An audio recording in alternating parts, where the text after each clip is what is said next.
Welcome to the Finance Committee meeting for February 10th, 2026. There being a quorum, let's get started. Today we've got on the agenda to go through the budgets, general fund budgets. We've got government budget, public works, public safety, culture and rec, health and human resources, debt and interest budgets, and assessments. Our plan is to ask questions, learn. We're not voting on anything yet, because there may be some modifications, and we obviously need to wait.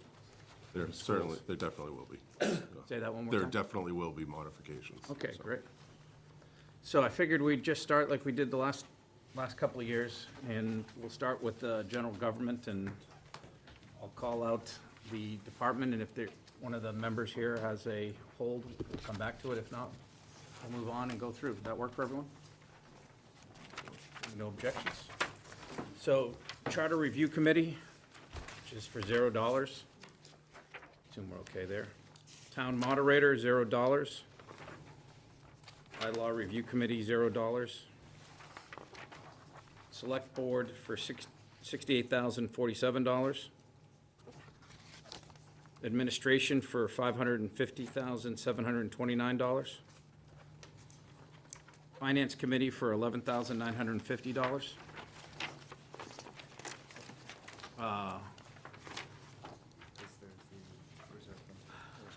That's a different, that's a different line, yeah.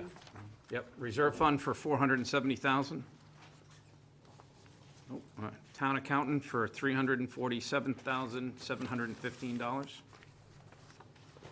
Municipal Office Expenses for $64,000. Board of Assessors for $417,639. Hold there. On my pen. Treasurer for $506,869. Legal Services for $315,000. Yeah, sorry. I'm starting to see things as I look at this over and over.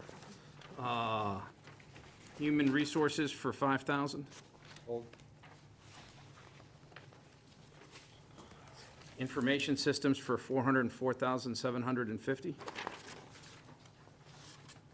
Town Clerk for $267,965. Elections and Registrars for $181,970. Hold. Conservation Commission for $107,978. Planning Board for $3,000. Hold.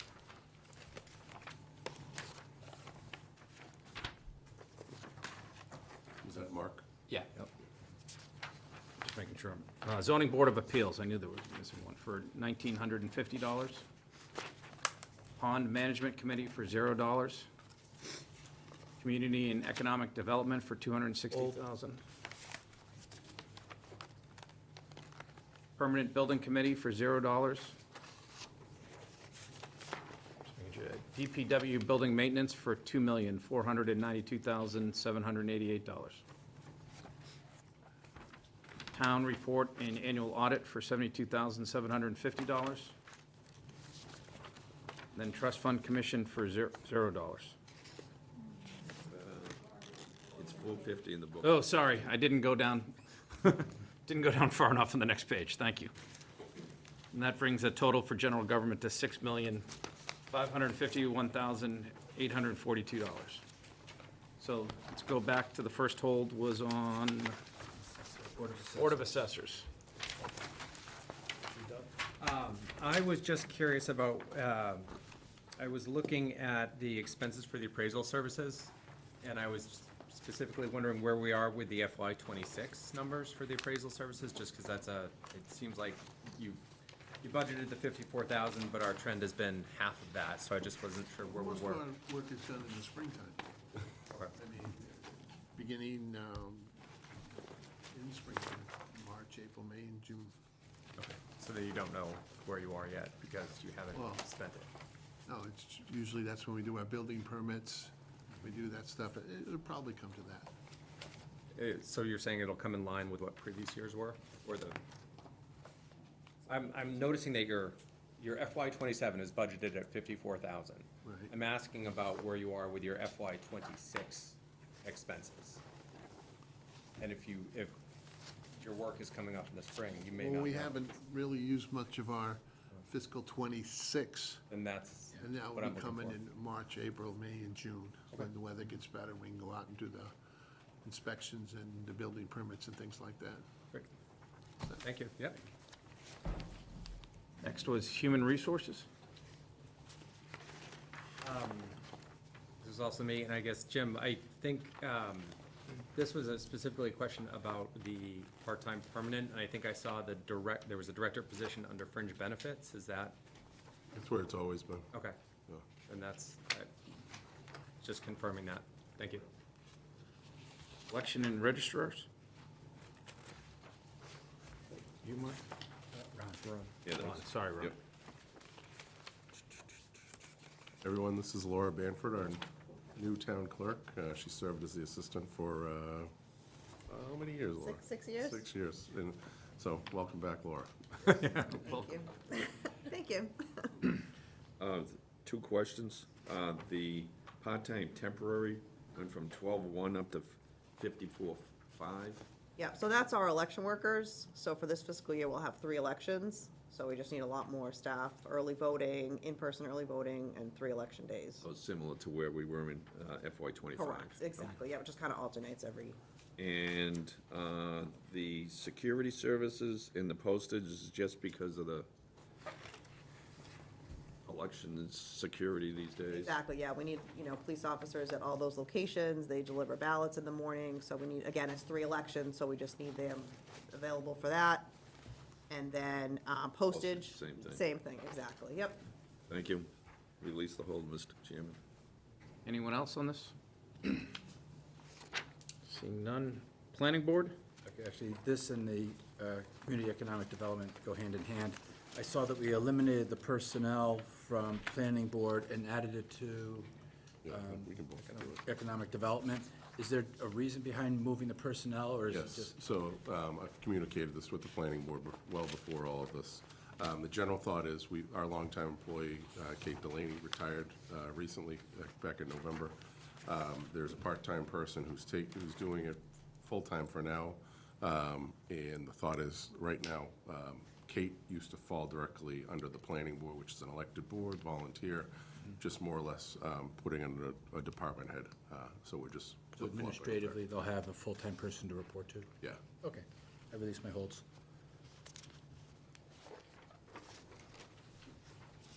Perfect. It was easy, Pat. Planning board. And that was your community and economic development? Yep. I think that was it. Did I miss any holds? Any questions in general on the $6 million budget? And anything else before we move on to Public Works? Just get Public Works. Seeing none. That DPW engineering for $414,918, or, did I read that right? No. Yeah. I'm going by what's in the book, and I have the police department next. Right. No, I was following the, Agenda. I don't mind Tab following, 7. I was following the agenda. It makes my life easier if everyone's okay if we just follow the order of this, yeah. So Denny, Yeah. so we're not gonna vote on budgets tonight? No, because there may be some changes and, So if I Okay. could if you don't mind, I'll take a quick, just kind of give you the background. So I am definitely not looking for a vote on the budgets tonight. So there's going to be 2 major changes in this, in where the debt budget came in lower than what we had budgeted for. We had budgeted for a 4.25% interest rate. It came in at 3.87%. It may not sound like a lot, but it is a lot because we went out and borrowed almost $36 million. So that's going to affect the debt budget. That's going to free up some money to put back into the general fund budget and the school budget. And we also budgeted about 14% in this budget for health insurance. Our rates are coming in lower, which is good, and that's going to free up a considerable amount of money too to back into like reserve. I don't like the number in the reserve budget that you just voted, that I just talked about.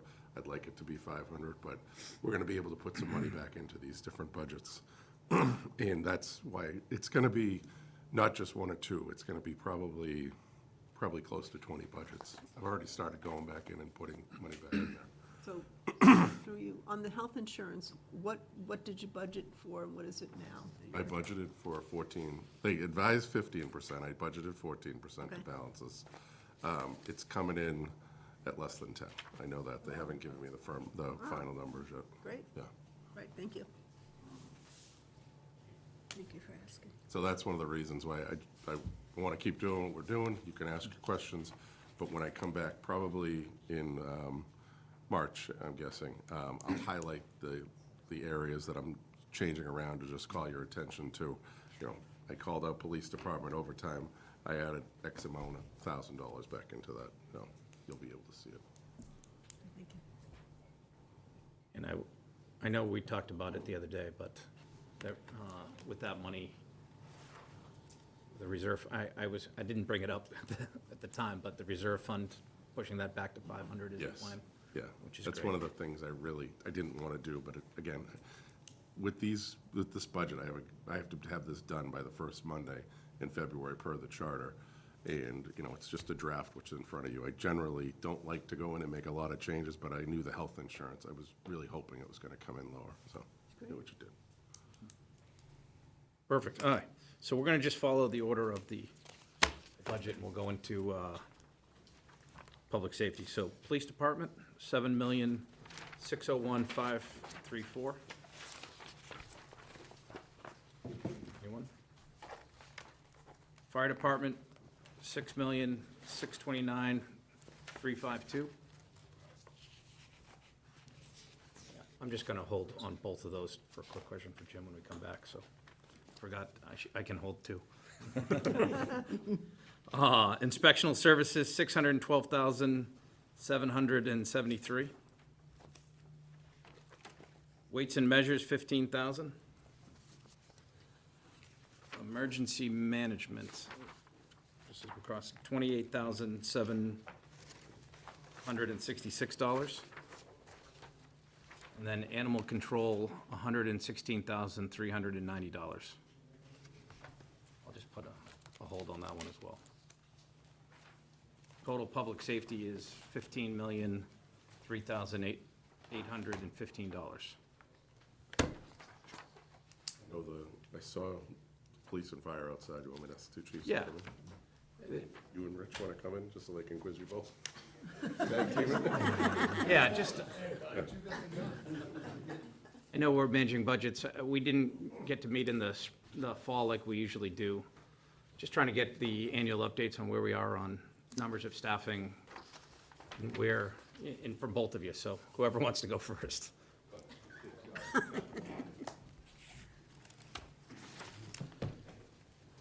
Good evening all, thank you very much for having us, Bob, our Fire Chief. So our staffing, we're one short right now, we're in the process of hiring that individual, or we're in the process of posting the job, looking to fill that position. Numbers are good, staff is extremely busy, run call volume last year was the highest it's ever been, over 5,000 runs. So our crews are extremely busy day in, day out, and extremely impressed and proud of them, so. Any specific questions that I can answer? No, I'd just like to get the update from there. We got, yeah, Joseph. Are you anticipating anybody retiring? Anticipating anybody retiring, there's potential, there's a lot of us at that age and Stage, time of yes. service that could go at any time, but nothing official just yet, so. Thank you. You said the one vacancy, you're expecting that one to be filled by the time we finish this budget? I hope to fill it as soon as possible. It got posted Monday, I believe, and it's just qualified candidates out there are a challenge to find, so. Okay, and the other question, 5,000 runs, that includes all the ambulance runs. How does it break down between the two? Breaks down, I don't know the exact breakdown, but it's No, just it's a for- percentage, it's bounces between 70% plus or minus ambulance runs per fire calls, specifically fire calls. Have we ever done a cost of what, if Norwood was open, how much, that would save us? We haven't broke down our cost, but I can tell you that we're extremely busier. Our runtime has extremely jumped up. We're now well over an hour. Our transport mileage is almost doubled. That's why we pushed up the rotation on purchasing new ambulances. The roads in and around are challenging at times, and wear and tear on the apparatus has really stepped up quite a bit. Taking anywhere from 2 to 4 firefighters out of town at a much farther distance than we were just going down to Norwood has really hampered our fire suppression capabilities, as well as being able to respond to other EMS calls at that exact same time. So it's, Norwood closing has really stretched our staff extremely thin. Yeah, I'm hearing that from several of the towns that used to have to go to Norwood, it's just, It was, Norwood, we don't know how fortunate we were. They knew if we had a serious situation, we were able to come down and transfer patient care extremely quickly. We had to get back, years ago, picked up a patient, transported the patient to the hospital, and as we were picking up the patient, a structure fire came in, and we were able to really transfer care extremely quickly and get back, and today you couldn't. extremely quickly to get back to the scene. So now those days are far and gone. Thank you, Chief. So I understand that Norwood Hospital being closed creates all kinds of problems. But I thought I heard you say that the volume of calls has just increased. And to what do you attribute that increase? We're busier because all the other communities are busier, which is because now. More fires? There's fires are up, people are calling for more ambulances, if I had the magic answer, No, I'm just, I know exactly, Susan, it's a challenge question. A lot of us around here are busy as well. Said, if Norwood is they're out on their ambulance runs, we go cover them. Conversely, they'll come cover us, so that increases our volumes as well, because now our transport times are much, like I said, is what was less than an hour, pretty much round trip, now is extended well beyond that, so it takes us out of service to respond from Needham, Newton, Brockton, Boston. It's really not sufficient, not safe. looking just at fires for a moment, has there been an increase in the number of fires? Fires, we've had a few fires. The number has increased, the severity. We've been fortunate. I was just talking to someone recently. We've been fortunate. Most of the fires that we have had, my whole crew, the on-duty crew has been in the town or just returning back from the hospital and just arriving in town. So we've been fortunate with those solid numbers showing up at the correct time. We've had some significant fires and some good saves before they became significant fires. So, yeah, they do a great aggressive job. Excellent. I actually had a question. Which hospitals are you going to now instead of Norwood? Primarily, VI Needham or Boston Medical Center South, which is in Brockton, and Newton Wellesley, and then gone down to Sturdy, gone out to Milford, gone into Boston. It's the first three of our primary, by well and far, but yeah, it stretches up pretty thin. Excellent. Thank you, Chief. Thank you very much.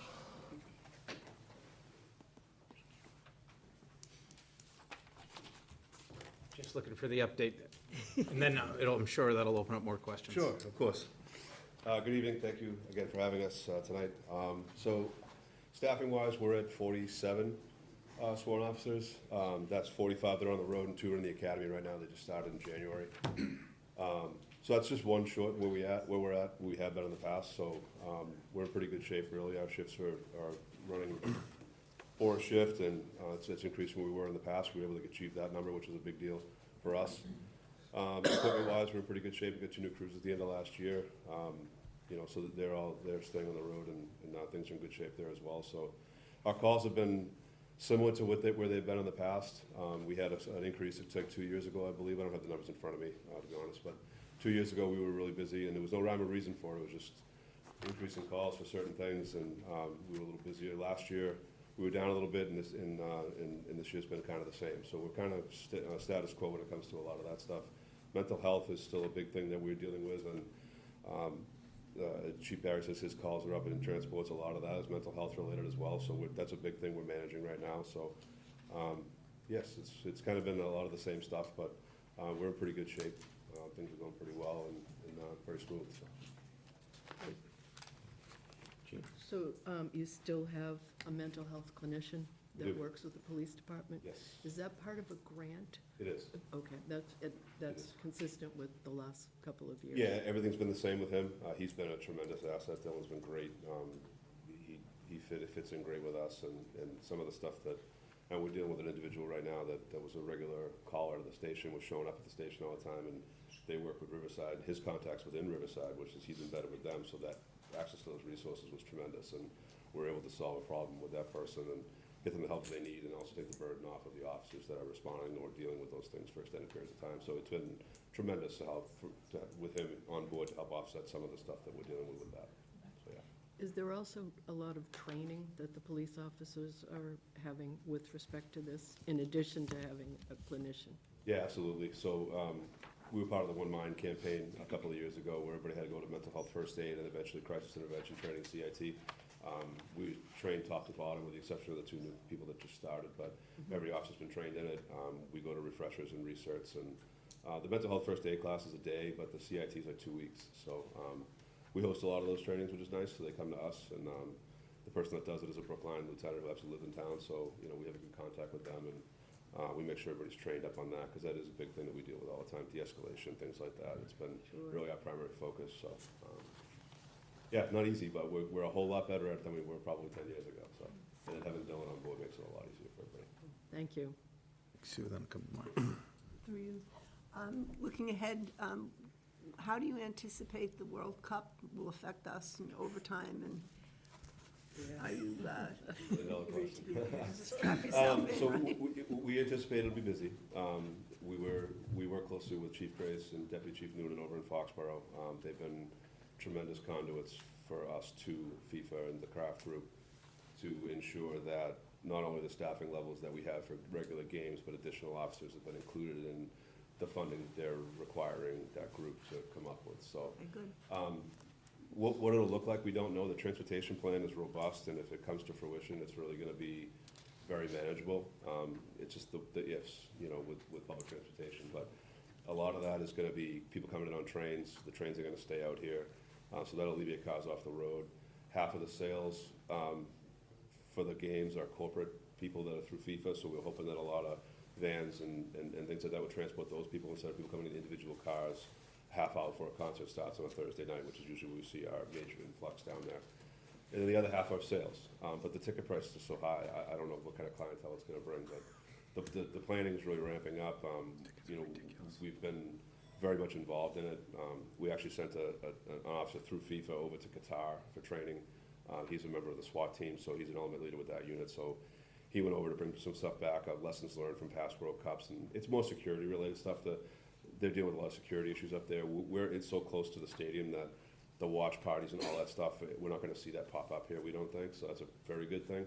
Traffic's gonna be our issue, and if the plan works out, I think we'll be in pretty good shape. But again, we're preparing for it to be busy, but we're hoping that'll all be funded as well through this.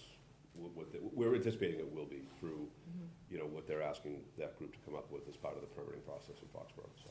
So from, on my end, I'm always cautious, okay, chief, if you do run out of money, we have the ability there at the end to move between the reserve fund and everything else if it gets kind of tight, but something the chief and I were talking about, that $8 million that he was alluding to, that it was on the front page of ESPN.com, I think on Super Bowl Sunday, that they're fighting with it, that covers the Walpole funds for our police and firefighters who get stationed down in South Walpole during those events. And it covers, I think Sharon too, right? Didn't you say Sharon, Foxborough? more Norfolk, I don't think Sharon has anybody attached to that, because their piece is very small, but. It's the other towns and all Yeah. of what Foxborough is bearing the burden on. So we also put in for Lieutenant White, $163,000 grant for additional resources, police, fire, DPW, more signage, another personnel, 2 people in the DPW to be available during events. So we're trying to get what we can there. Something that the chief and I haven't even talked about, I just learned of it today. They're gonna be having 7 trains come in this way and 7 trains going out, because I guess the dispatchers were getting complaints about trains idling or whatever else, and that's gonna ramp up for sure, they said. They're gonna be, because they've been idling, I guess, along the tracks. Is it near Cumbies that they're parking? Yeah, it's along West Street. We've been in touch with Keolis to get them to move to another Yeah. location where there's less homes, but yes. So the MBTA representative told me there's gonna be more trains during these events, 6 times more trains, 7 times. And they're gonna probably be parking over here, basically wherever they can park these trains, and they're gonna be idling because they don't turn them off, and they wanna keep them local so they can just ship the people in and out real quick. So just something to keep in mind. Wonderful. And in terms of police and fire, I don't believe both chiefs said they basically are 1 person short. Both of those positions are fully funded in this year's budget. Fire currently runs 3 shifts of 12, 1 shift of 11. In an ideal world, you want all 4 shifts to be 12. I'd love to get us there. It's not in this budget. Maybe things become available in the fall and I can budget a half-a-year position. Same for police. They're budgeted for 48 sworn officers.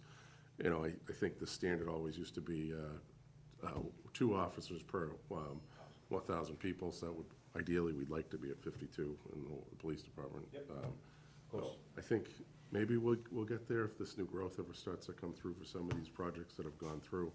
But that's kind of where we're at personnel-wise. No cuts in personnel. Through you, I noticed this is the second year that we haven't been able to put a cruiser in the operating budget. Capital budget-wise, are you looking to replace 2 or 3 this coming fiscal year? We'll work with Jim on that as we get closer to the year. Last year, we were able to get 2 cruises at the end of the year, so that put us in a good spot. We're in good shape with them. We'd like to replace them as often as we can, so we'll have to take a look at that at the end of the year and figure out what we're thinking. We usually do the unmarks through the capital process and then the regular cruises through operating. We'll work on that towards the end of this year and see where we're at and make a determination how we'll go forward with that. And I wouldn't imagine it'll be all 3, because that's a lot to ask for at one sitting, but we'll have to see where we're at with the cars and what kind of shape they're in, and once we have some conversations to figure that out towards the end of the year. Thanks. The grant that you have for Dylan, how long does that last? It's year to year, but we've had indications that it's not going anywhere because the mental health demand has been just tremendous. We're always keeping an eye on that to determine whether we need to pivot and do something different, but right now it's been funded, we've been told it's been funded, and it will be funded, so. Who is funding it? BMH, the state. Okay, Yeah. thank you. Mr. Chair, Yeah. it's through DMH, but is it federal money? No, not that no, it's state money that we've Okay. been, yeah. We went through this when a lot of stuff was getting cut to earlier this year, and we were told that things are in good shape with that. And we're always watching that, because you never know Right. how it's gonna shake out and what, how certain states might get their funding depending on certain priorities. So we're mindful of that, but right now we've been told we're in very good shape with that, so. Thank you. Wonderful. Thank you, sir. Thank you very much. Thank you. Thank you. So that covers general government. Again, no votes, so, Public safety. public safety, sorry. You put a hold on animal control also. Oh, where we are on animal control, lost track. So It's back in-house. back in-house, yeah. Yep. Everything going well there? Everything's Keep this going one well short. there, yep. Everything's going well there, yet there's a full-time animal control officer and a part-time one. They're working pretty well together. She's done a great job, really professionalizing that position, where she's certified and all sorts of different things, and she's done a great job to bring that program to where it should be. We're working now to look at, mutual aid agreements with the communities to help alleviate some of the downtime and when she might need some time off or whatever, but all in all, we're in good shape there. It's really worked out well, because we thought it'd be a very difficult job to fill, but we found the right person for sure. Yeah, great, thank you. Awesome. Excellent, thank you, sir. Thank you. All right. Next is Public Works, right? Because no schools. Yeah, tab 7. So if you'd like, I'll just give you a quick overview from my perspective with the schools, where we're at. Sure. Yeah, instead of putting a hold on it. So Walpole Public Schools, what you see here is a 2.95% increase. I haven't received a budget from the schools. I know they're still working through it. They had a budget workshop, and they voted on their budget, which I believe was a 4.02% increase over the current budget. I've been advised by the school business manager to get them to level services. It's about 3.5%, which represents just around $300,000 more that's needed on top of this $60,272,000. So do I think we'll be able to get them closer to that level services? Certainly, I don't think we'll be able to get them to the 4.02, but like I said, we're still working through some of the stuff with the health insurance and everything, so. And I'm sure the chairs and vice chairs of the respective boards will meet probably after the school department comes in here and runs through some things, and we'll all get on the same page, definitely before town meeting. Excellent. And in terms of Tri-County, this is a tentative number that was provided to me before the governor's numbers came in. This is a spike. Our enrollment increased from about 86, 87 students to about 106. That's the biggest spike we've seen in students. But you know what? It's one of those easy come, easy go things. We were the only town last year that actually went backwards in enrollment. So it's a big swing, but it's something that it is what it is. And the folks at Tri-County have been good to work with. And I think this number will come in a little lower, but I'm not too sure how much lower it's going to. And if we pick up any savings there, I'd probably look to put it towards Norfolk Aggie, since I cut Norfolk Aggie so much. And it's not really a cut, it's more of, they don't have their numbers until all the students are accepted and they actually accept their enrollment there. So it's one of those, if you look at the trend here, 84, 107, 94, I base this current number in FY '26 off of, I take the number of sophomores, juniors, and seniors, and I add all of the freshmen that are applied. Obviously, they apply, but not all of them get in, or they may go somewhere else. So that number is kind of a floating number, that 120, compared to my 164. They are going up in enrollment costs, though. They used to be about $2,000 a student just a few years ago. I know it's not a big difference, but I think it's about $5,000 or $6,000 a student, plus they tack on a capital fee too, to improve the grounds. Excellent. Mr. Chairman, Yes, sir. the school department is what you came in estimating on the health care. Are they using the 10% number, Jim, or the 14%? They have nothing, they aren't involved in the health insurance. Okay, so that's all on. So what we do is, on myself, Sarah, the HR director, Aaron, Jody, I go through and I say, what are my monthly enrollment numbers? I just got February. I generally add about 30-plus people on there to carry forward, because from January to February, it fluctuated like 5 people coming off for whatever reason, going back on. So we do all the budgeting for the health insurance on our side, and it's then, it's part of the non-discretionary money above the 66-34 split. Yeah. Thanks. Excellent. We'll come back to that at our next meeting. So let's get into Public Works. So first item is DPW engineering for $414,918. Next is administration for $382,978. And we have the highway division for $942,447.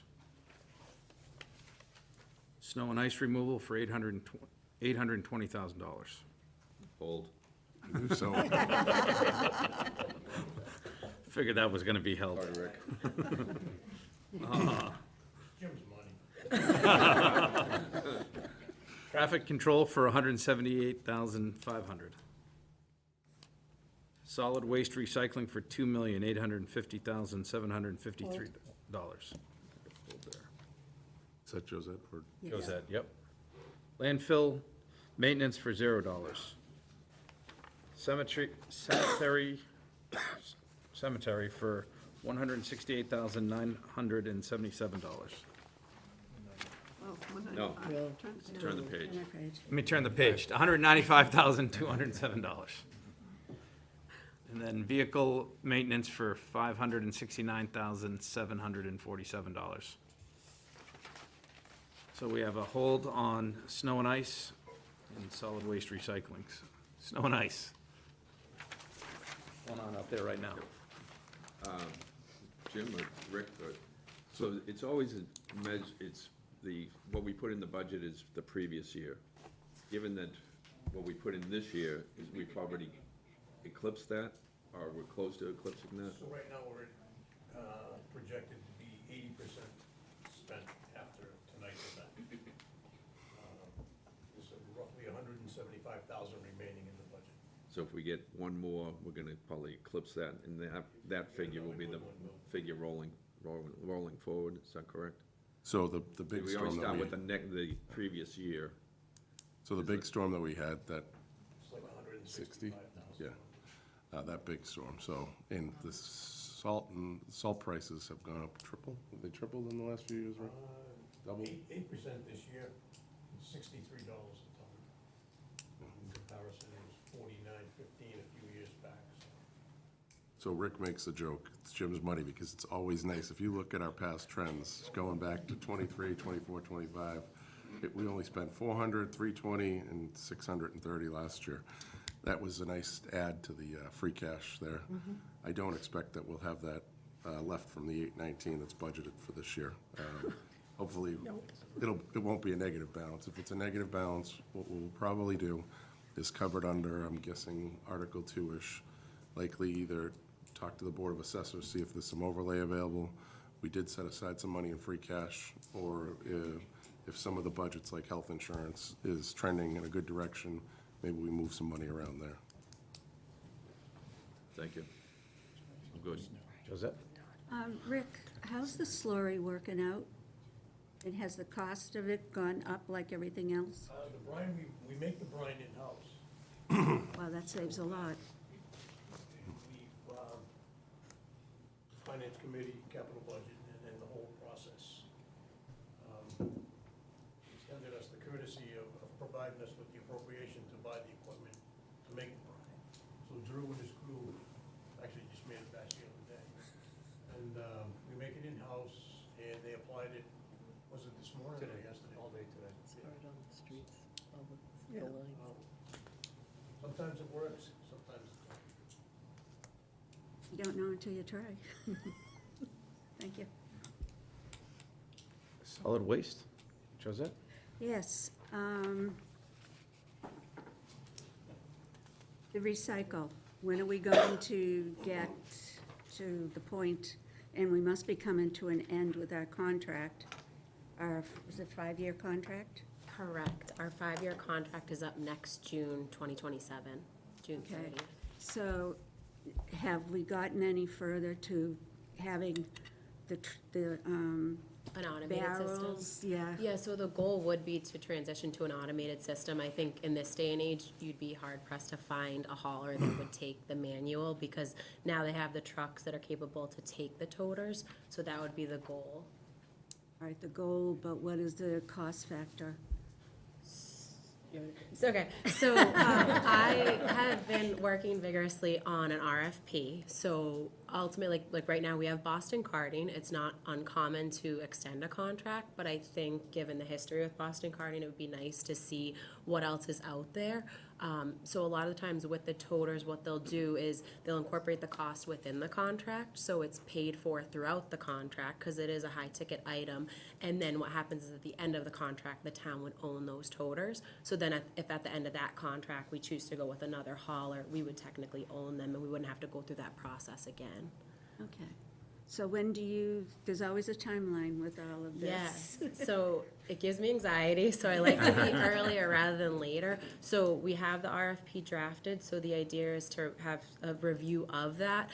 Again, we're a year and a half out, which seems like a long time, but when you're dealing with going out to bid, when you're dealing with purchasing these toters and the rollout of it, we want to make sure there's full transparency so that all the residents know what's expected of them. And it is kind of a foreign territory, I feel like. So it's not uncommon. I think a lot of people that move to Walpole are surprised with the system that we have in place now.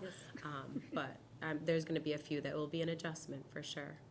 Okay. So from my perspective, she's been doing a great job working with DEP on this Yes. and making sure that, so we have two big contracts that are coming up. So not only our hauling contract, which is the trash trucks, but also with Wheelabrator, that's with 27, or how many total towns, Melissa? It's 35 communities. We're in a consortium with four that goes to the incinerator in Millbury, Mass, Wheelabrator. So we're kind of I'm on the negotiating committee, and it's about 5 of those 35 communities to negotiate the good price. So we have a really good price. So for solid waste right now, people are talking upwards, over $100. Right now, we're locked in at $82 and change.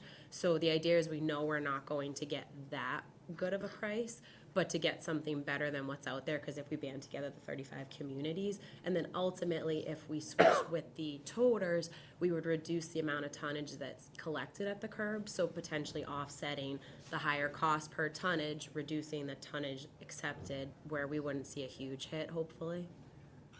All right, let's get into the minutia of a smidge. What about,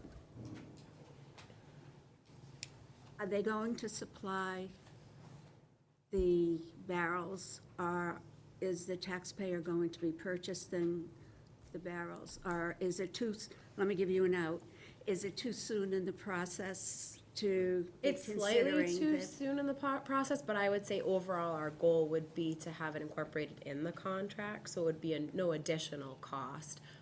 But still figuring all that out. There's a lot of variables. It's like whether the town maintains them, whether you want the hauler to maintain them. So there's quite a few variables involved, and that's kind of why the RFP is helpful, because you can get different proposals based off of the things you're looking for.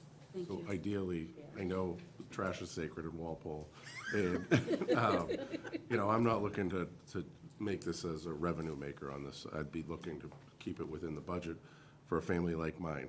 You get a 64 or 96 gallon toter for your trash, and then a 64 for recycling. 96 for recycling, you see 96 for mostly, recycling. yeah. And then if you want an option, my family throws away a lot of stuff.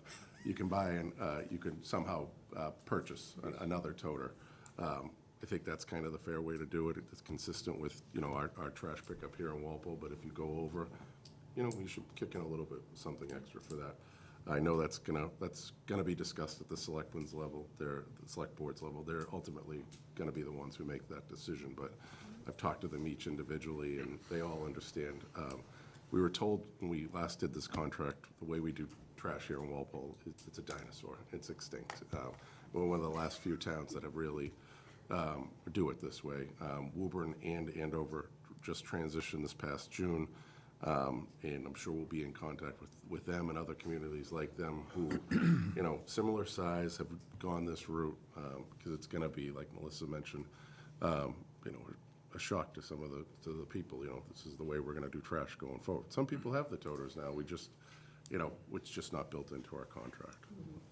Thank you. Thank you, Melissa.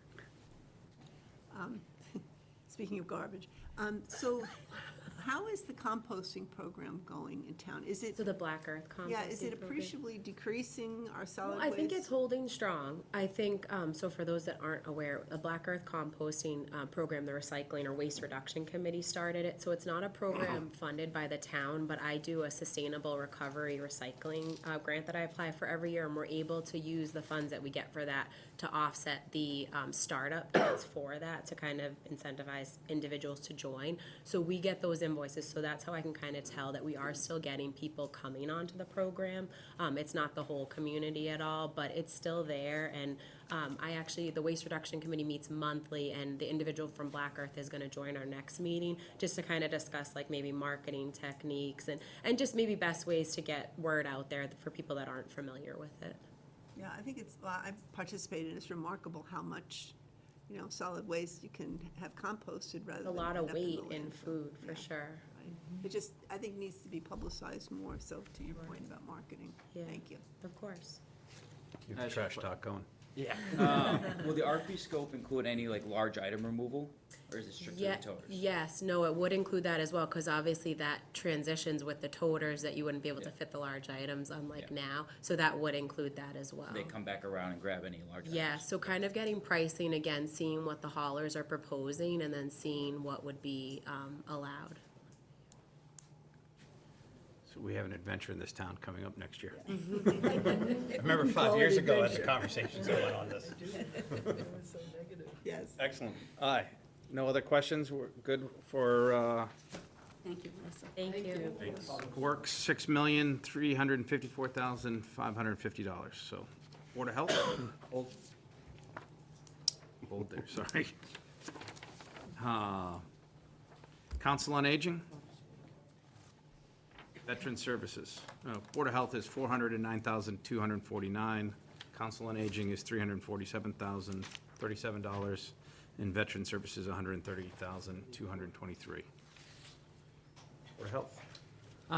Could you just explain the animal inspector line item for $5,000? I wasn't sure what that is. There was no description, and I wasn't sure why it's here and not in animal control. So originally, we had animal inspector under Board of Health, so we have that line item in there for, do you wanna? Yeah. do we just- Yeah. For a stipend for the, so the animal control officer is also our animal inspector. So under the lens of health, we're animal inspector, so she does all of the barn inspections, all of the animal permits that we have. So, she kinda wears two hats. In those couple of years where it was 000, that's when we had that mutual aid agreement with With Norwood. so, Norwood. yeah. Thank you. Excellent. So that gives us, Jenny? yo, sorry, So I didn't put a hold on, oh, sorry, my bad. no. I said council on aging, which I didn't put a hold on, but Council on Aging? I just, Hi, Sue. hi. So I didn't put a hold, I don't really have questions. I just wanted to make the point to everyone here that, what a great job you guys are doing. Oh, the And team I is spend a great. lot of time down Thank there you. myself, and I have to say, it's kind of funny, there's like the seniors in revolt because they want more Tai Chi and they want more Zumba, and there's just no room for it. There is no room And in the Carrie's schedule for gotta anything kind of, else. like, The building is full, things happening in most of the spaces all the time. yeah, It's great. it's a very happy place, and people love it, and I just wanted to say publicly what a great job you're doing, and Thanks, thank you Sue. so That's much. really kind of you. They're a great team. We got a good group over there. Excellent, thank you. So that's Health and Human Services, $913,519. So we have Culture and Recreation next, which starts off with the Walpole Public Library for $1,002,515. We have Recreation for $284,846. We have the Parks Division for $940,010. We have the Historical Commission for $1,000. We have the Town Celebrations for $25,000. We have the Cultural Council for $0. I think we have some people here for, so I'll put a hold on the Cultural Council and we can talk on that. Yeah, that's true. Trail Committee for $1,750. So Culture and Recreation is $2,255,121. If you guys want to come up from the, yeah, we can, need one person at the microphone, it's great.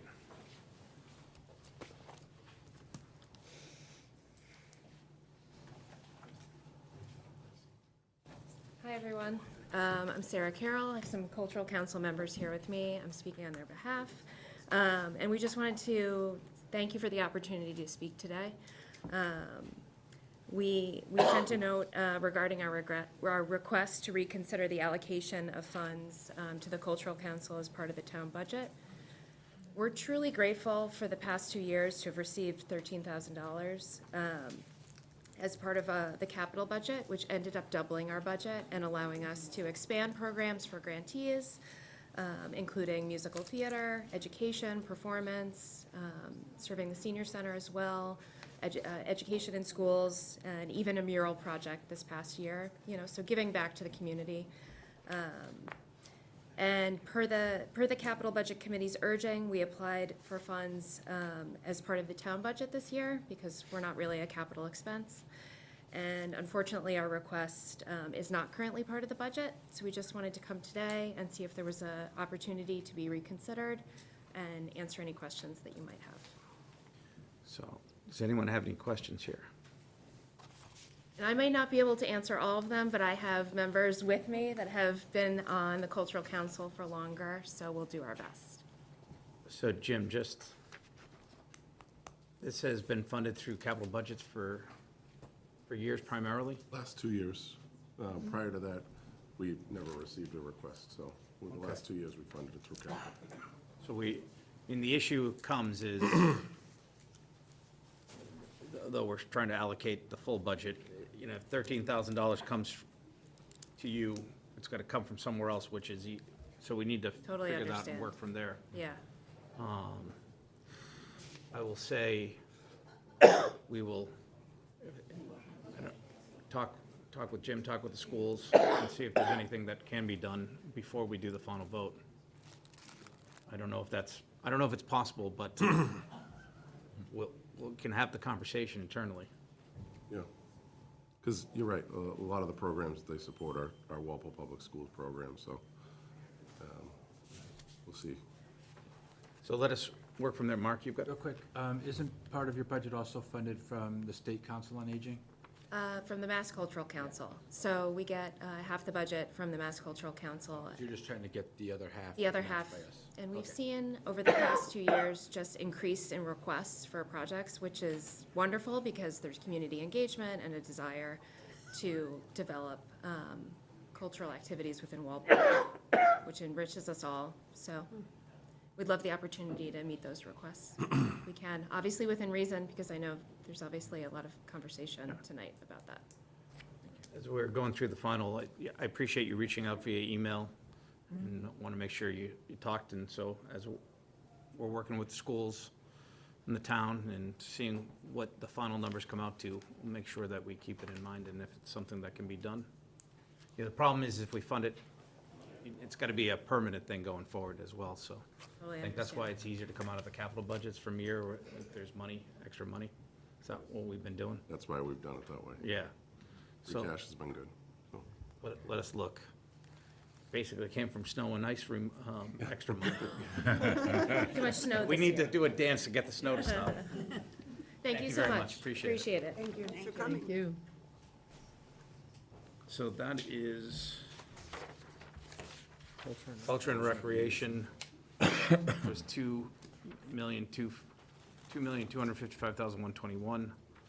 Next, we have debt and interest of $7,858,229. So just as I mentioned, a couple of these numbers for the high school and for the middle school. Obviously, the middle school's part of an override question that's outside the levy limit, but it's still going to be affected because borrowing came in less. We did ask our financial advisor, bond counsel, give us an estimate as to what we actually saved this time around, being a AAA-rated community, and they estimated the savings was about $575,000, which was great. Say that again, so $575,000 we saved. They estimated we saved being a AAA versus a AA1 bond-rated town, so. Is AA plus. Sorry. that a one-time saving, or is that just for That's this throughout year? the life of Well, it the is what it is, borrowing. yeah. But we're also saving because we estimated at 425 versus what it came in at 38 and change, so. And that's where you've got some extra. We got some extra. We're gonna have some extra there, and we're gonna have some extra on the health insurance, yeah. Which is the next one on getting into benefits. So any questions on debt before we move on? So we have employee retirement assessment of $7,450,000. Hold. We have unemployment compensation of $200,000. We have employee fringe benefits of $15,989,059. Hold. And net metering of $1,200,000. Is there casualty insurance of $1,391,063? And transfers of $1,005,000 for a grand total of assessments and fringe of $27,235,122. So come back to employee retirement assessment, Ron? Yeah, I think both are yours, so if you want to just Sure. ask your questions. Why the reduction there? So Lisa can probably speak to that better than I can, but I'll take a shot at it. She sits on the board for the Norfolk County Retirement System. Basically, they came out this year, the reason I put in 7.4 million there originally is initially the rates were going to be higher. They were looking to pay off their liabilities by 2030. There was a lot of pushback from member communities for them to look at that, push it out a few more years, because the state law requires you to pay it, be fully funded by 2040. The retirement system wants to get done by 2035, but they're trying to stay ahead of the curve, being mindful of the uncertain market, because that's kind of far away. So they went to their actuarial, pushed it out an extra 2 years, and Lisa, correct me on all this after I'm done, and pushed it out another 2 years, so we picked up, we're one of, not the few communities, I'd say maybe a third to half of the communities actually had a reduction over what they budgeted. Most of them saw a reduction in general, because it's just so costly to fund it by 2030, so they pushed it out a couple more years, and they bought themselves some time. So we made out very well in this. Anything to add? Puts it out because of the new study, they were under assumptions that they had to change, so they had to push it out. The newer assumptions were pushed out farther. The original assumptions were pushed out 3, and the other ones were pushed out to 5. So we'll be fully funded in 2036, 2037. I love the new assumptions. We don't. The other fringe benefits, I think you've already addressed that, so. Okay. I think that's it for the, So I guess I want some direction on the cultural council, what you'd like, because I get the sense, $13,000 and $120+ million budget. You know, I do feel for them. That's why the last few years I've had them come in. That's one of the few budgets I wasn't able to fund. If it's the desire of the committee to try to make something happen, I'd look to put that up at the non-discretionary, up with solid waste, up with fringe benefits, because to me, it's one of those, schools benefit from it, council on aging benefit from it, library does, so it's more of a, everybody shares, so we should all share the burden type of thing. If the sense from the committee is figure out a way to make this happen, if you get, that's what I'd be looking to do, put it up with non-discretionary stuff, and I see. I love that idea. Sounds great. Yeah, because I Everybody's feel like, paying. I feel like it definitely has some school benefits, but it also has some town benefits, so Yeah. it kind of was in the middle, so I was like, how can you charge like some to the school, 66 to the school, and We that just one would actually worked take perfect. it off the top Yeah. before, and, you know, realistically, it'd probably be, whatever, $8,000 school here, $5,000 town here, something like that, but, Yeah. yeah, so, small enough, again, $129 million budget, so. Yeah, I'd I like be that. supportive of that, too. I mean, I think one of the, I just didn't want to add something without checking with you guys. I think one of the things that makes our town so charming is that, you know, we offer a lot to residents. I mean, our rec department is great, we have children's theater, all kinds of wonderful things, so you can do it, I think you should. Yeah. Okay. So where do we see this then, the next time you come back with the, So Next I'm set of guessing, numbers. I'd like to have you guys listen to the schools in the end of February. And I'm planning on coming back before, I think, the first week in March. By then, I'll hopefully, the chairs and vice chairs, myself, the superintendent, Jody, school business manager, we'll all get together, kind of say, okay, here's these couple of 2, 3 things unknown. I've got some clarity to them.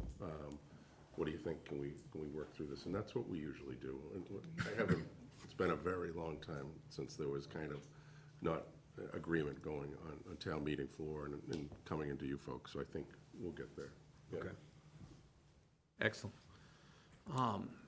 Just before we get into sewer and water, just a quick, on our next meeting is scheduled on the Monday, the 23rd. I got a request from the chair of the school committee to move that to Thursday, the 26th, because she can't make that meeting. And I will say, initially, I had scheduled it that way, based on our discussion with the school superintendent. They have a meeting that Thursday, that the chair's looking to meet on. And Denny, at the time, is scheduled, it didn't allow him to be available, but I think that's might have changed, so. Yeah, so I didn't want to say, no, we're meeting on the 23rd and be a hard guy, but I also didn't want to move a meeting because we're not anticipating necessarily needing to meet on the 26th. It was a kind of a reserve if the schools go over. So I didn't want to change everyone else's schedule without talking to you first, so I figured I'd bring it up here. Does anyone have a preference? Well, if we keep it on the 23rd, it makes it difficult for the school department, is that? Just makes it difficult for the chair of the school board. The rest of them have indicated through the school superintendent they can make it, but I know. And they would have to move their school committee meeting that was scheduled for that Thursday 26th, to right. another date. So I would probably tend to keep it on the 23rd, but I wanted guidance from the board and not. So anyhow, I put that out there. People, we can come back to that conversation. What's the downside to moving it to the 26th? There's no downside. It was just our time and schedule. People were committed on that Monday, the 23rd, and couldn't make it the 26th. I can do it, whatever. You're good? I'm good, whatever day. Everyone's good moving to the 26th? Either date. Yep. Then we'll do it on the 26th. So we don't have a meeting on the 23rd? We will not meet on the 23rd. Okay. I just want, perfect. We will update the agenda accordingly. Thank you. So now we're going to get into the water and sewer budgets. Sure. So, you've had a chance to look over some things. This is the earliest the commissioners voted their budget and voted the rates, which is a really good thing. They met in January and February to vote their budget, and then they had a rate hearing later on and voted their rates. And I took the liberty to kind of summarize what was voted, how the rates are impacted. The rates setting is confusing, but what the FinCom votes on is the budget. So if you have any specific questions in regards to the sewer budget, well, you care if we start with sewer, then go into water, Denny? I don't care. I'll take any specific question in regards to the sewer budget. And I know Commissioner Abbott's here, Rick's here, Superintendent Nunnery's here too. Any questions on the sewer budget? This is easy.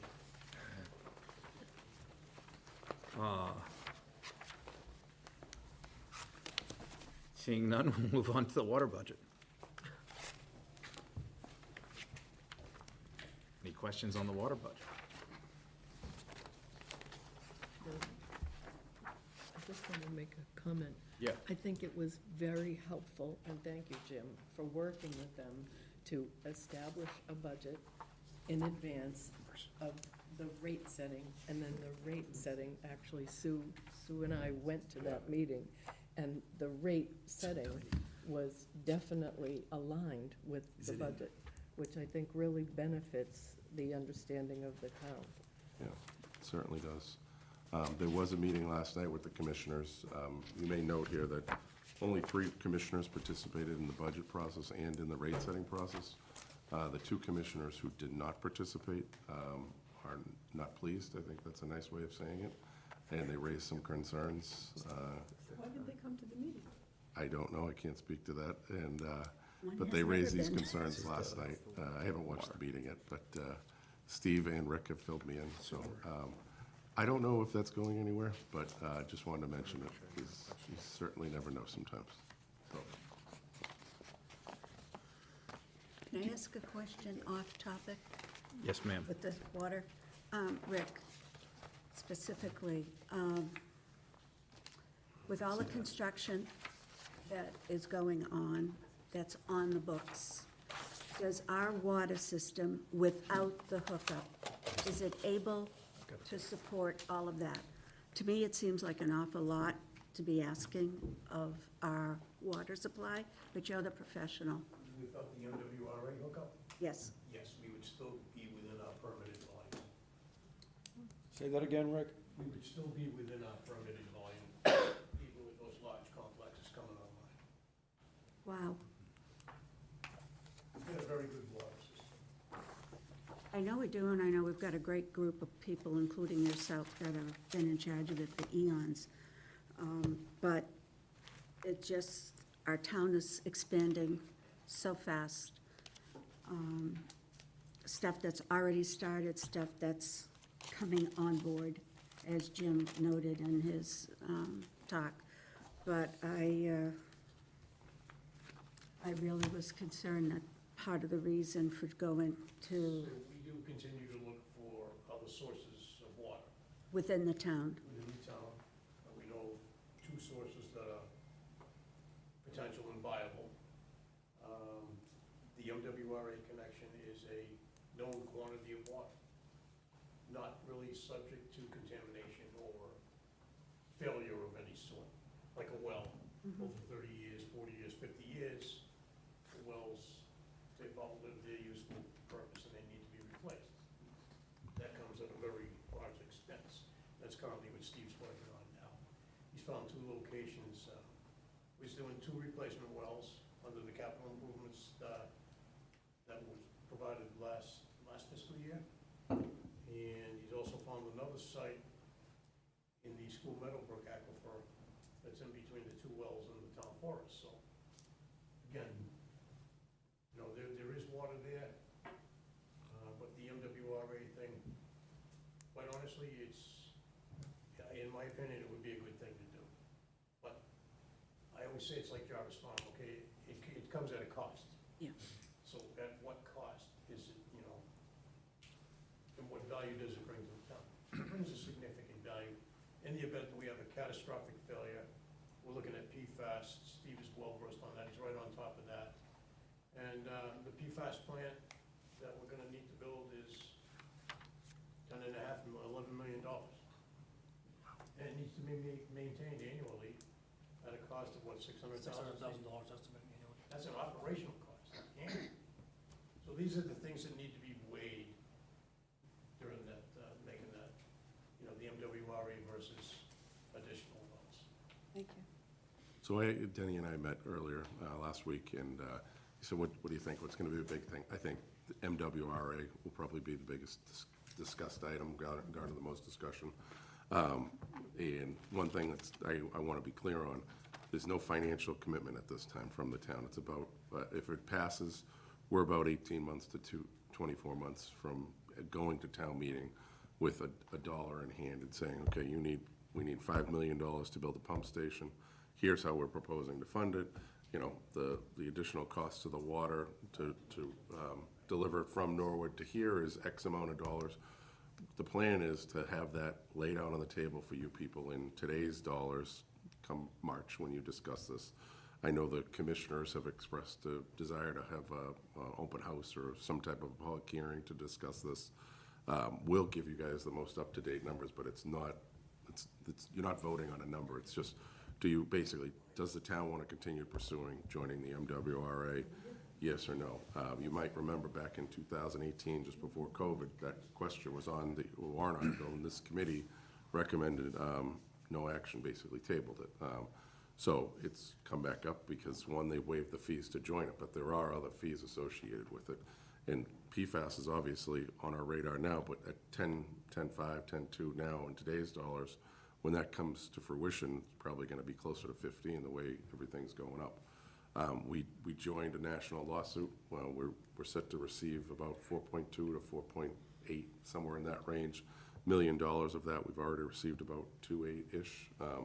And so we'll have some money to offset the cost to treat the PFAS, but it's still very expensive. And up until last week when Steve sent me an update, I didn't even think of the ongoing cost, the $600,000 he just mentioned there. That's going to be in this budget permanently whenever that's mandated. So Yeah, Ron. So with the MWRA town meeting says go ahead, does that become the process for, if it doesn't happen, we'd have to wait another year for the process with MWRA?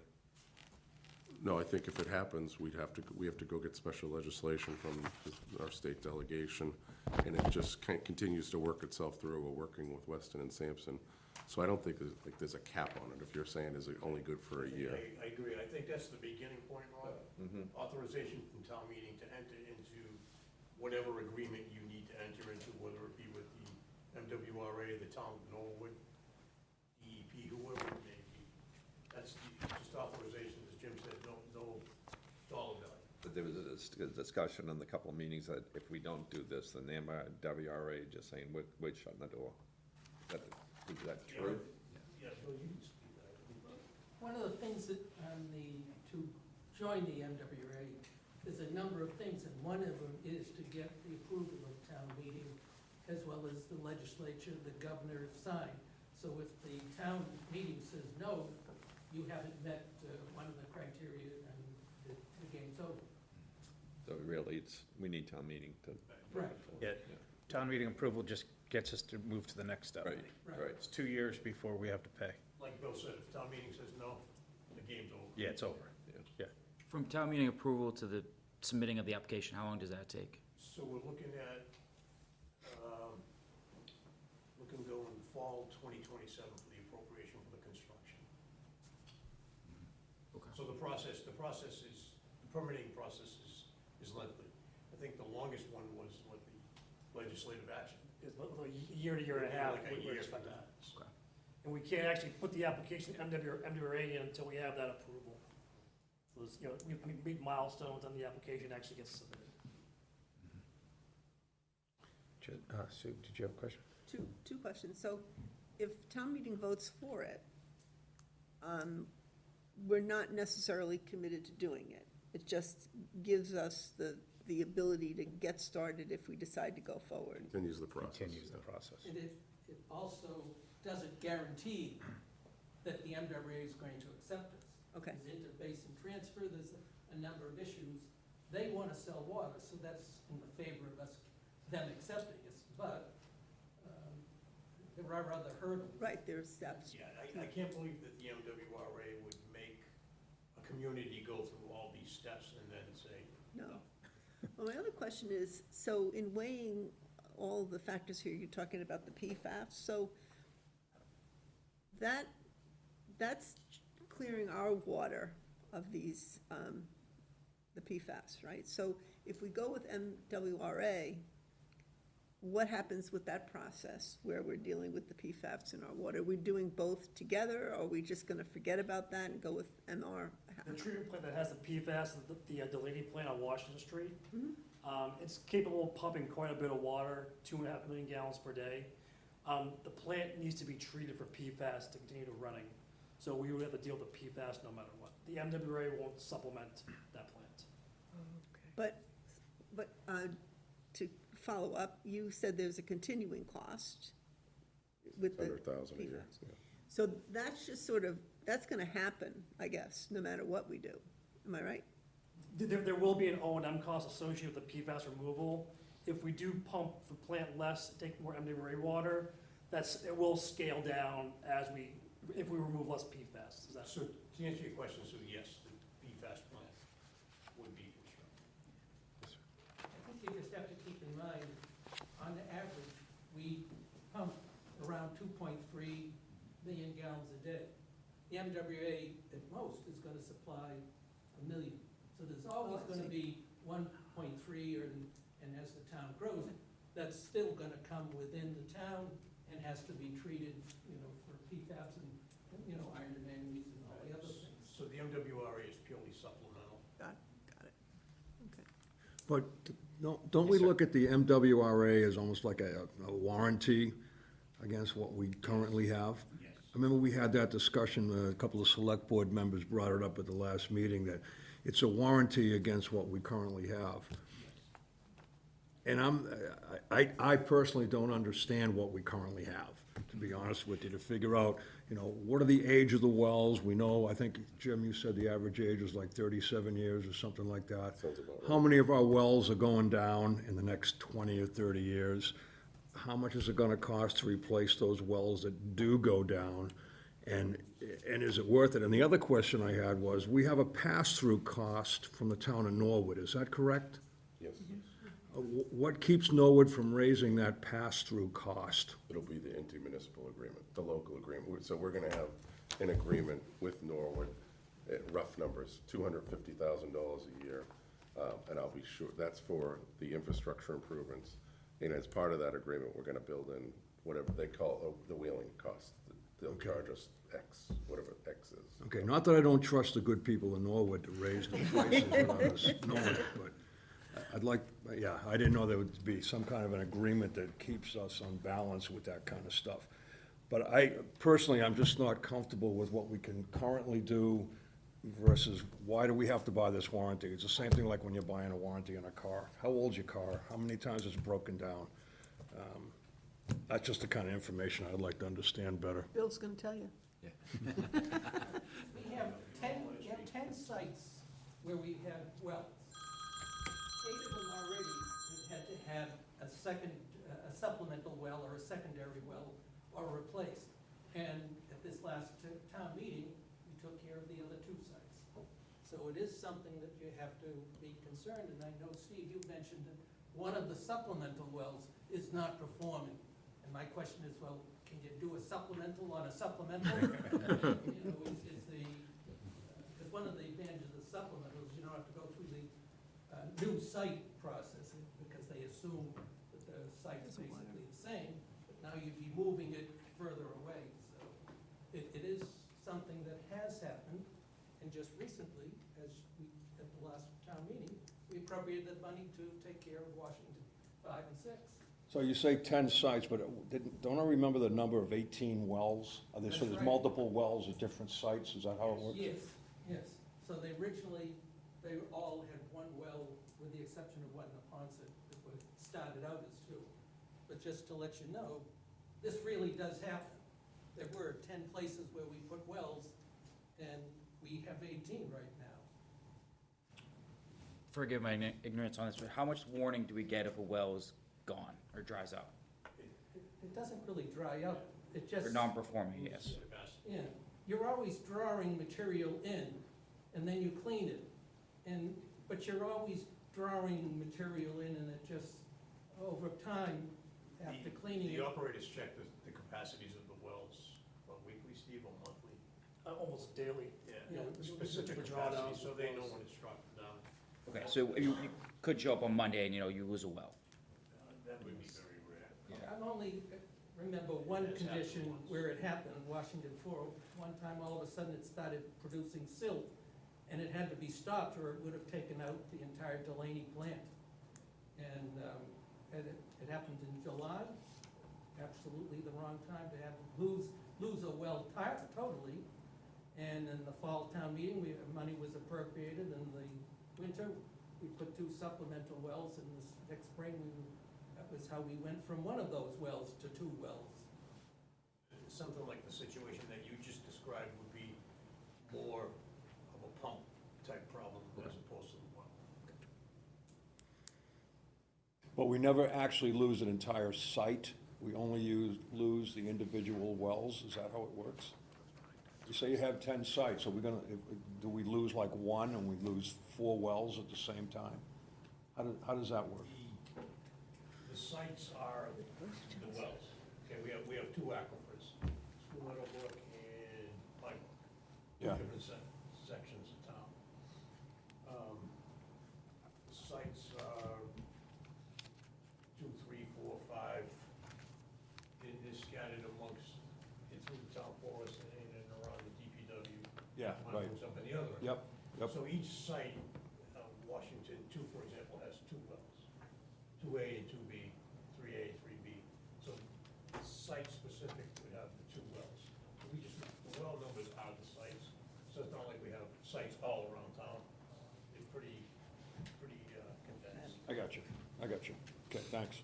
We good on questions on the sewer and water and know that this will be coming up on the warrant. March. So one of my notes to myself is, these are helpful, like, these types of questions, if I can address them like in a memo beforehand, and then also send it out to town meeting members, like as a Q&A. Right. That's helpful, so. I was going to suggest that anyone that has questions that haven't been asked tonight, send them to Jim and Yeah. put them into a memo, and then we can discuss I them. want to include, here's the list of the wells they just mentioned, and Yeah. here's the ages of them, and here's the average life expected, so we'll include that. I think So, getting all this together will also be helpful for No. town meeting. Yeah. Jeff, you could also include a rough estimate of a replacement cost of a well, so we can kind of like look at, Yeah, that's a good comment. joining the MWRA is going to be this cost, but if a well fails, we don't necessarily have to replace it because we can draw off the supplemental MWRA until we can budget and find our best option to replace that well. It's roughly $750,000 to replace one well. One well, okay. Replace it on an existing site as opposed to researching and permitting a whole new. Okay. Excellent. Yeah. It's really And I- good information. Yeah. It has been. Dick used the term warranty on the MWR. I see it more as an insurance policy. Yeah. Warranty, you know, but we'd be guaranteed the 2 million, gallons they'd be giving it. So I think all those questions are great questions. Dick. But I think it's an insurance policy that we would need. Yeah, that's how I look at it, too. Yeah. So next on the agenda, we have the, do we need to vote on the budget numbers, or do you want to wait? We're good with voting, yeah. We can vote these, yeah. So we have the water budget of $6,909,398. Make a motion for favorable action on the water budget? Second. Susan gets it. Who gets it? All in favor, say aye. Aye. Opposed? Abstain? So I'm just gonna make a note. Budget. How many, there's 12 of us. 12 of us, 1200, thank you. So right We're now, down that 3 article today. is currently, so you voted water, now you gotta vote sewer. And you might remember that we combined these two into one article last year. So we gotta have two separate motions on each of them. So right now, it tentatively is numbered as Article 6.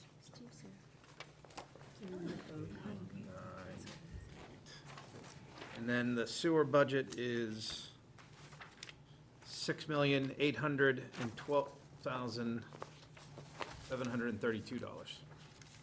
Motion for favorable action on the sewer budget? Second. You got it this time. That number.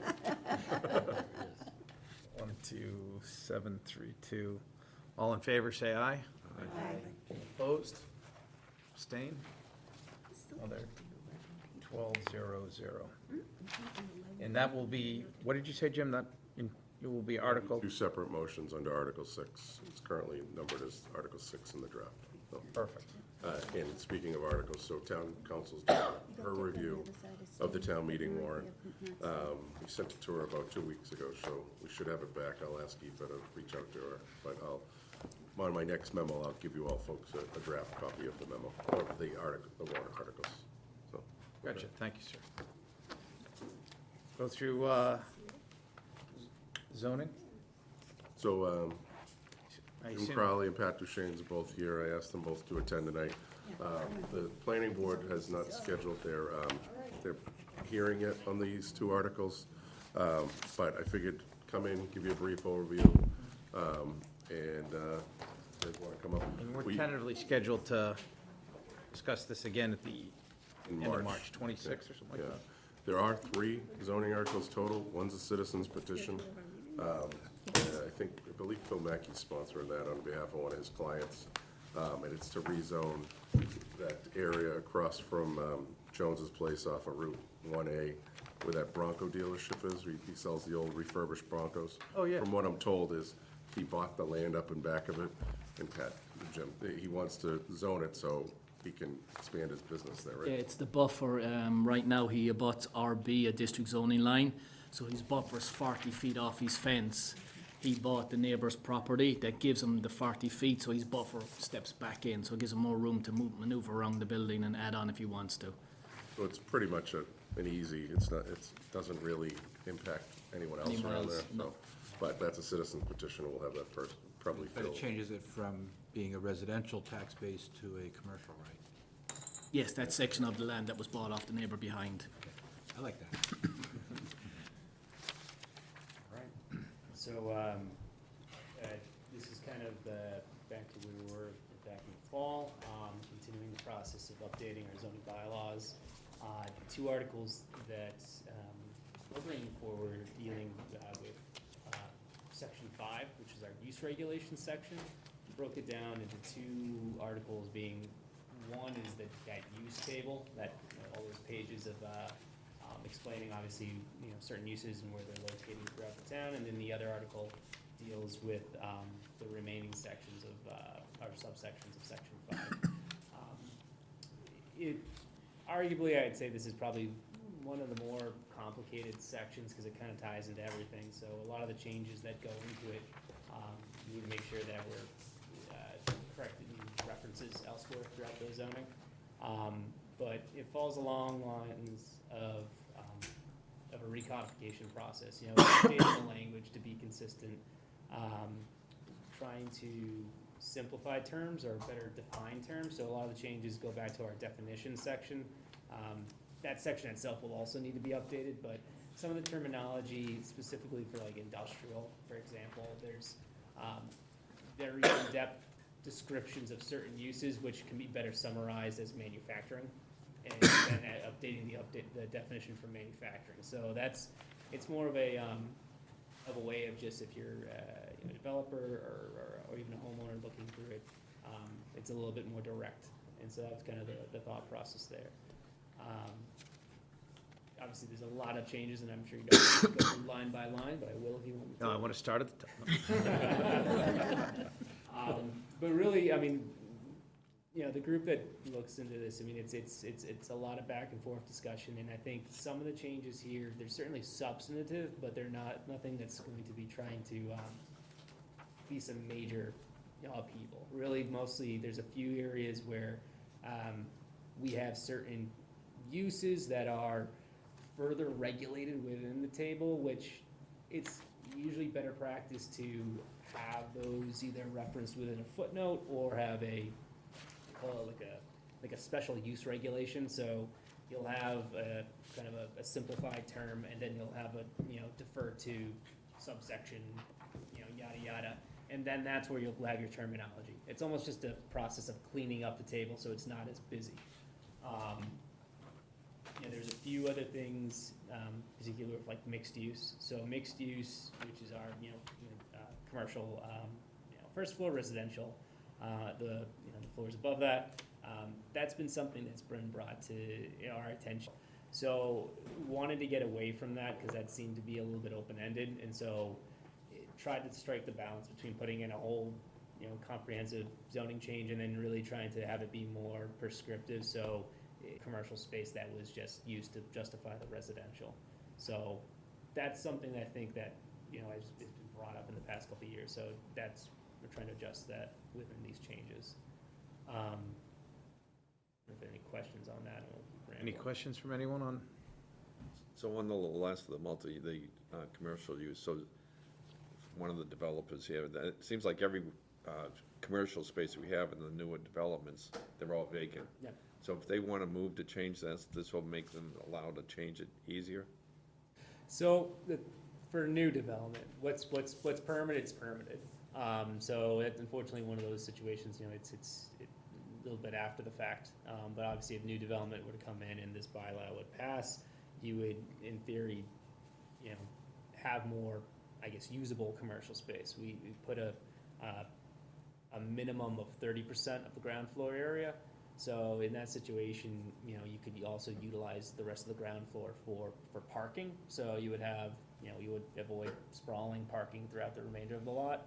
You still would prohibit residential from the first floor, but you would at least, you could fill it completely with commercial space, but by putting a minimum I think we're just trying to find a way to strike a balance where it's not gonna have excessive commercial space that's not utilized, but also trying to utilize the ground floor for parking if a developer wants to use that. So is there anything to do that we could do for the developers that built under the existing conditions, so they could just profit from those?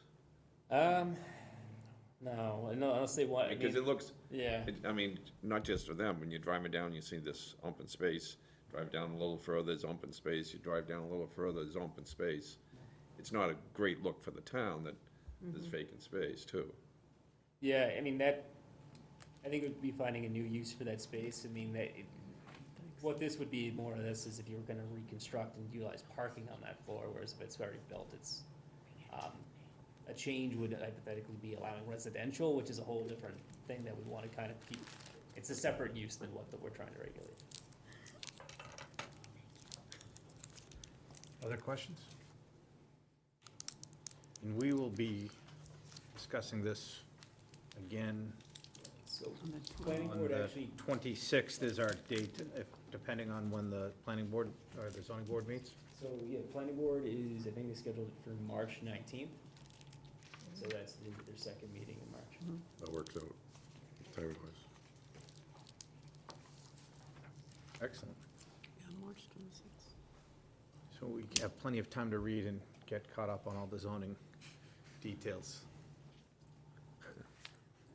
Sorry, I just have one more question, just Yes, on sir. these, the ongoing, articles you bring forward. Yeah. Who's like, you have a third party kind of advising you on these, or who's Yeah, dictating these requests? sorry, yeah, so the process started as a, we worked with town council as our kind of our legal consultant. They conducted an audit of our zoning and provided what was called like a zoning diagnostic. Kind of they went through each section, providing recommended changes, throughout. And so the, select board appointed a zoning bylaw review steering committee. It was made up of 2 representatives of the planning board, Jim and myself and Jim, and 3 at-large members. And so we meet about once a month.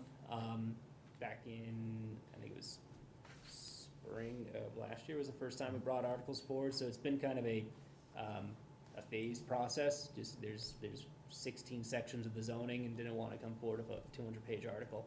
I'm sure Jim would not appreciate that. So this is, we're hoping to conclude this in the fall. But section 5 is probably the largest section of the zoning. In the spring of last year was more like cleanup of administrative items.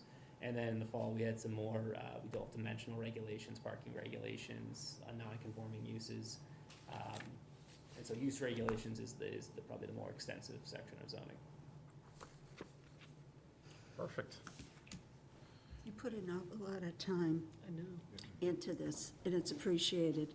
But do you ever get to the point where you feel like I'm doing this again because the laws have changed? Oh, I know Years I ago. will. Yeah, no, because, I mean, you hear things from the state level. But yeah, I mean, it's, the background with this, I mean, it comes kind of from the master plan update process. They looked at, obviously, changes. That nobody's that- accepted yet. I like it, but, in general, no, it's something that towns do periodically, doing a zoning audit. Yeah, as time changes and, societal practice changes and just language becomes outdated, and then you have situations where zoning goes in, zoning comes out, things are left, and so it's just a cleanup process. Sometimes it can be extensive, and I think this section in particular, there's some more substantive changes, but nothing that's, we're not changing major uses, we're just making the language be a little bit more modern. I'm glad it's you, and you have the patience to do it. Yeah, the big kudos to the steering committee, though, so they, Jim and I are the ex officio They members. need a leader, so, Excellent. thank you. So, minutes? Yep, so we had 5 sets of minutes from April 17th, 2025, September 4th, September 8th, October 16th, and our most recent meeting on December 16th that I put in a drive, and hopefully everybody's had an opportunity to make edits. I looked at them earlier today. I know there's some minor edits in there. I did not bring my computer because I have a broken screen and I can't use it here. Is everyone good if we vote on the minutes? Yes. Yes. Get it over with. So, thank you on the dates. Motion to approve the minutes of April 17th, 2025. So moved. Second. All in favor? Aye. Opposed? Abstained, Mark. Motion to approve the minutes of September 4th, 2025. So moved. So move. Mark and Ron, second. All in favor? Aye. Opposed? Abstained? Abstain. 11:01. April. April. Motion to approve the minutes of September 8th, 2025. So moved. Second. All in favor? Yes. Opposed? Abstain. Abstained. April again.